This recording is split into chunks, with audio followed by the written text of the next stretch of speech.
ও আমার হাবিব, কিয়ামতের ময়দানে আপনি দেখবেন একদল লোক আল্লাহর সামনে দাঁড়ায় গেছে, আপনিও দেখতে পাবেন তাদেরকে হাসরের ময়দানে কেন তারা দাঁড়ালো আর কি বলতে শুরু করলো।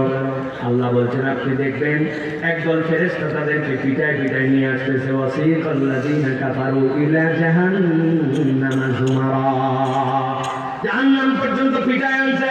আনার সময় গুন গুন গুন গুন করে শব্দ করে। মুফাসসিররা বলছেন দুই ভাবে, এক তাদের পিছ পিছ, দুই নম্বর তাদের পায়ের ধ্বনি।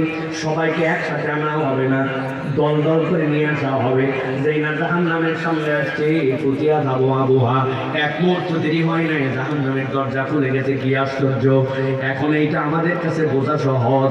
মোবাইলের মধ্যে প্যাটার্ন লক দেওয়া যায়, মোবাইলের মধ্যে নাম্বার লক দেওয়া যায়, আরেকটা লক দেওয়া যায় ফেস লক। কিচ্ছু করা লাগে না। আপনি ভাত খেতে খেতেও যদি আপনার মুখের সামনে মোবাইল ধরেন, মোবাইল অটোমেটিক খুলে যায়। আছে না নাই?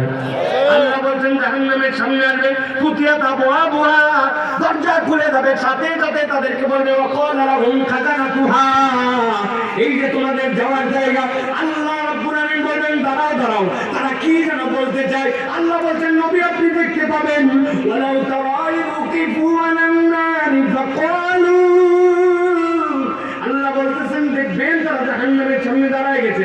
সমস্যার একসাথে সবাই বলতে শুরু করেছে ইয়া লাইতানা নুরাদ্দু ওয়া লা নুকাযযিবা বিআয়াতি রাব্বিনা ওয়া নাকুনা মিনাল মুমিনিন। আল্লাহ বলছেন সব জাহান্নামী চিৎকার করে বলবে হায় আফসোস, হায় আফসোস। কি আফসোস তোদের জন্য? তারা বলতে শুরু করবে আমাদের আফসোসের কারণ তো অন্য কিছু নয়, নুরাদ্দু, আল্লাহ রে একবার যদি আমাদেরকে দুনিয়ায় ফেরত পাঠাতা, এক বলে তো দুনিয়া থেকে এখানে আসি, আবার কেন দুনিয়ায় যেতে চাস? সাথে সাথে তারা বলবে আল্লাহ এমনি তো দুনিয়ায় যেতে চাই না, এবার যদি দুনিয়ায় যাই ওয়ালা নুকাযযিবা বিআয়াতি রাব্বিনা, আল্লাহ তোমার কোনো আয়াত আর অস্বীকার করতাম না, ওয়া নাকুনা মিনাল মুমিনিন, এবার দুনিয়ায় গেলে আমরা পাক্কা মুমিন হয়ে আসতাম। আল্লাহ নবীকে দিয়ে বুঝালেন আপনার উম্মতকে বলে দেন ওই দিন কিন্তু ধরা খাবে এরা দুইটা কারণে, আল্লাহর আয়াত ঠিকঠাক মতো বিশ্বাস করে না, আর উপরে ফাঁপরে কেবল ইমানদার দাবি ছিল, ভিতরে ভিতরে পূর্ণ ইমানদার হয় না। এখন আমি যদি আপনাদের কাছে জিজ্ঞাসা করি আমার প্রিয় ভাইরা, আমরা কি আল্লাহ রাব্বুল আলামিনের কোন আয়াত অস্বীকার করি? কথা বলতে হবে, আওয়াজ দিয়ে করি। আল্লাহর আয়াত অস্বীকার করি? বললাম তো আয়াত অস্বীকার করি না, কিন্তু একটু হিসাব মিলালে অনেক ধরনের লোক আবার খুঁজে পাওয়া যায়। এমন লোক তো আমাদের সমাজে আছে, নামাজ পড়া লাগবে, রোজা রাখা লাগবে, হজ করা লাগবে, যাকাত দেয়া লাগবে, আল্লাহর বিধানের ব্যাপারে তার কোনো কম্প্রোমাইজ নাই, কোনো কথাবার্তা নাই।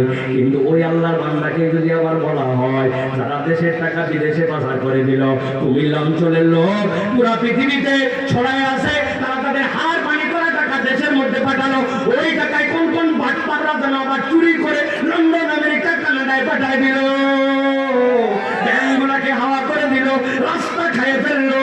এই চোর ডাকার বদমাই তারা মানুষকে হত্যা করলো, পঙ্গু বানাই দিল। আগামীর বাংলাদেশে তাদের যদি বিচার হয়, চুরি যদি প্রমাণিত হয়, তাহলে আল্লাহর আইনে প্যানেল করে চোরের বিচার করা হোক। যদি ডাকাতি ধরা পড়ে ডান হাত আর বাম পা কেটে দেওয়া হোক, নিচের থেকে উপর পর্যন্ত আল্লাহর দেওয়া আইন অনুযায়ী বিচার করা হোক। এই কথা বলা মাত্রই বলতে শুরু করবে এই বক্তা মনে করছিলাম দল করে না, এখন কি নিয়তে দেখি দলীয় কথা বলে।